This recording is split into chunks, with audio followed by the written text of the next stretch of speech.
Bismillahirrahmanirrahim. Assalamualaikum warahmatullahi wabarakatuh. Alhamdulillahirrahmanirrahim. Wabinasta'in walamuddin.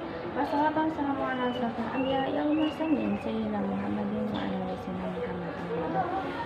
Kepada yang terhormat Amin ini dasar kepemasukan keterangan sepakat lahirnya dan yang sumati Kepala Madrasah MA Al-Quran Al-Muda dan kepada Dewan Guru yang MTS MA Al-Quran Al-Muda dan kepada kedua orang tua saya dan teman-teman yang saya cintai.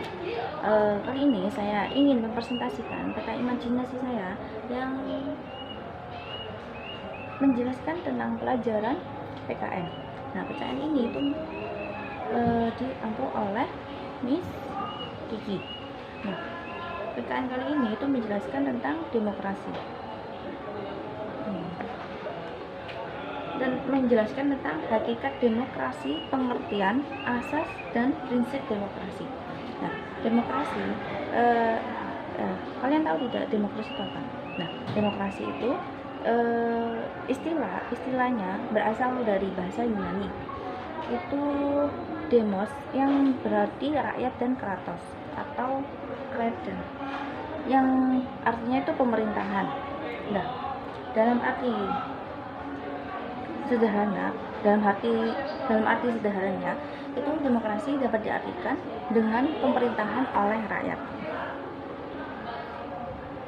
Dalam pengertian yang lebih kompleks, demokrasi itu berarti suatu sistem pemerintahan yang mengabdi kepada kepentingan rakyat dengan tanpa memandang partisipasi mereka dalam kehidupan politik, sementara pengisian jabatan-jabatan publik itu dilakukan dengan dukungan suara rakyat dan mereka itu memiliki hak untuk memilih dan dipilih. Dan selanjutnya itu ada juga asas demokrasi.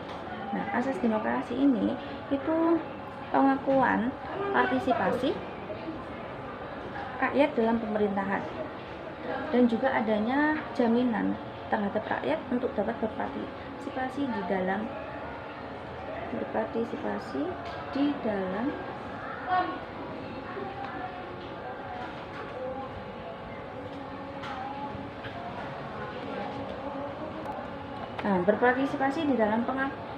di dalam menentukan kebijakan negara dengan perlindungan hukum berupa perundang-undangan yang berlaku. Jadi rakyat itu dapat ikut berperan sesuai status dan kompetensi masing-masing dengan batasan-batasan peraturan yang berlaku.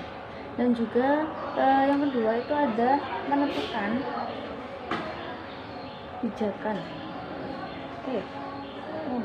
Dan juga dapat menentukan kebijakan negara dengan perlindungan hukum berupa perundangan yang berlaku. Nah, dan kedua itu ada pengakuan harkat dan martabat manusia, jaminan hukum terhadap pelaksanaan hak asasi manusia. Dan juga terdapat di konstitusi, yaitu pasal 27 sampai dengan 34. Undang-Undang Dasar 1945 dan peraturan-peraturan pelaksanaan lainnya. Nah, dan juga adapun ciri-ciri pokok pemerintahan yang demokratis, yaitu pemerintahan itu berdasarkan kehendak dan kepentingan umum, atau juga konstitusional, prinsip kekuasaan, kehendak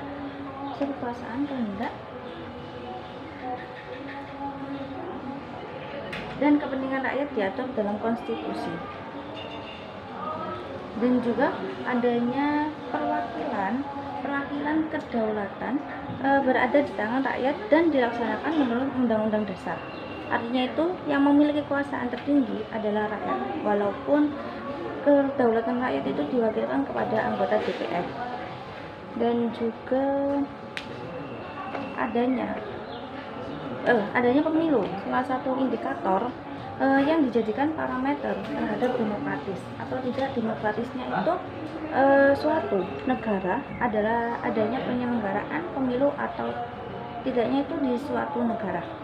Dan juga adanya partai politik itu dijadikan penghubung antara rakyat dengan pemerintah, dikarenakan dikarenakan partai politik itu memiliki fungsi-fungsi yang dapat dijadikan kunci bagi perkembangan demokrasi di suatu negara. Dan selanjutnya ada prinsip-prinsip demokrasi. Nah, prinsip-prinsip demokrasi ini